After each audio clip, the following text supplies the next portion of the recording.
The U.S. Federal Reserve has spent decades establishing its credibility as an apolitical guarantor of growth and stability. But now that U.S. President Donald Trump has a chance to pack the Fed board with his own appointees, the institution's tradition of careful, dispassionate economic stewardship could come to a sudden end. Ithaca, while he attempts to overhaul American tax, trade, and immigration policies, President Donald Trump is mulling over a set of decisions that could prove even more consequential for the U.S. economy. With Federal Reserve Vice Chair Stanley Fischer having retired this month, 3 of the 7 seats on the Fed Board of Governors are now vacant. And in February 2018, Fed Chair Janet Yellen's first term will end, giving Trump a unique opportunity to stamp his brand on the institution. Smythe Collection Gatto, from the HBO miniseries Burning Bush Fung, Getty images Trump's nominees to fill these positions, and how he goes about choosing them, could have an enduring impact not just on the Fed, but also on the U.S. economy and its central position in the global financial system.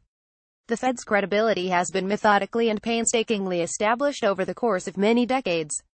A case in point is former Fed Chair Paul Volcker's decision, in the early 1980s, to hike interest rates and accept a temporary increase in unemployment. Had Volcker not acted, the U.S. would have suffered from spiraling inflation. Volcker's move induced the short-term pain, but it also bolstered the Fed's long-term credibility. Inflation is driven by many factors that the Fed cannot control, including productivity, foreign prices, and government deficits. But expectations about the future can also play a key role. When firms and workers think the Fed is not committed to holding down inflation, inflation tends to rise. The same is true for deflation. At first blush, falling prices for goods and services may sound like a good thing. But deflation can be disastrous. When prices are expected to fall, consumers will hold off on making purchases, and businesses will postpone investments.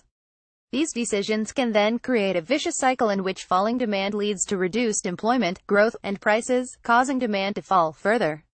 After the 2008 global financial crisis, many countries faced the specter of deflation. But, thanks to the Fed, the U.S. avoided both severe deflation and inflation, and recovered faster than most other advanced economies. The Fed managed to ward off deflation in the U.S. by aggressively loosening monetary policy.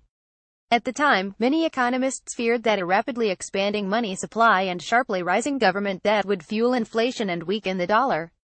But these fears proved unfounded, and the Fed's credibility was bolstered once again. Help us improve our news site by giving us feedback.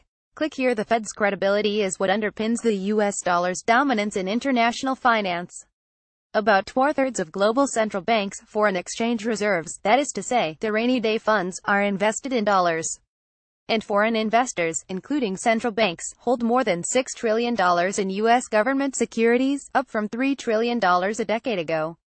The dollar's status as the main global reserve currency has helped to keep U.S. interest rates low, thus reducing borrowing costs for U.S. consumers and the U.S. government. The Fed's independence, along with the U.S.'s institutionalized system of checks and balances and its adherence to the rule of law, is crucial for sustaining investors' confidence in the dollar. Yet the Trump administration is weakening the checks and balances between the executive and legislative branches of government, and his indifference to the rule of law could pose a direct challenge to the judicial branch. Under these circumstances, any act that undermines the Fed's independence could seriously damage the institutional framework upon which U.S. economic strength rests. The Fed has international credibility precisely because it is independent from any political master. But the Fed also has legitimacy, because it is accountable to the government and to the people. That accountability is, or at least should be, based on pre-established economic targets, namely, the low inflation and unemployment, rather than on the political whims of whoever is in power at a given moment. From this perspective, Trump could seriously damage the Fed's credibility. He need only appoint political loyalists instead of the best available technocrats, or appoint competent technocrats whom he has cajoled into professing personal loyalty to him, rather than to their mandates as Fed governors. A Fed dominated by Trump acolytes might prioritize economic growth over other objectives, such as maintaining financial stability and low inflation. But while this approach may boost GDP growth for a brief period, it would hurt growth in the long run, by fueling inflation and financial market instability. Another danger is that Trump will get his wish for a weaker dollar, permanently. Even the mere possibility of reduced faith in the dollar, alongside higher inflation, could push up interest rates, leading to larger budget deficits, lower growth, and an inflationary spiral. If Trump does try to press the Fed into the service of his own political agenda, he could do irreparable harm to an institution that ensures financial stability, low and stable inflation, and sustainable growth. Rather than putting America first, he would be undercutting the dollar's status as the dominant global reserve currency, and clearing the way for others to fill its role in global financial markets.